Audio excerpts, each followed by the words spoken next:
Hello friends, आइए जानते हैं मोंटेक एलसी टेबलेट के बारे में। यह क्या उपयोग में आती है और इसके साइड इफेक्ट। मोंटेक एलसी कुछ इस तरह से दिखती है फ्रंट में। ये 10 गोली की पैकेजिंग में आती है।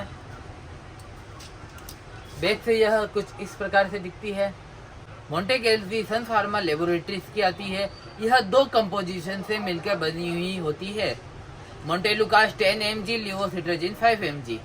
मोंटेक एलसी का उपयोग एलर्जी के लक्षण जैसे नाक बहना, बंद नाक, छींक आना, खुजली आना, सूजन आना, आंखों से पानी आना और सांस लेने में परेशानी आना या तकलीफ होना आदि में इसका उपयोग किया जाता है।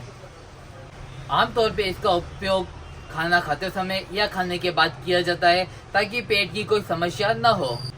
साइड इफेक्ट: नींद आना, थकान। यह डॉक्टर की पर्ची यानी डॉक्टर की प्रिस्क्रिप्शन पे मिलने वाली दवा है। किसी भी दवा का सेवन करने से पहले अपने डॉक्टर की परामर्श जरूर लें।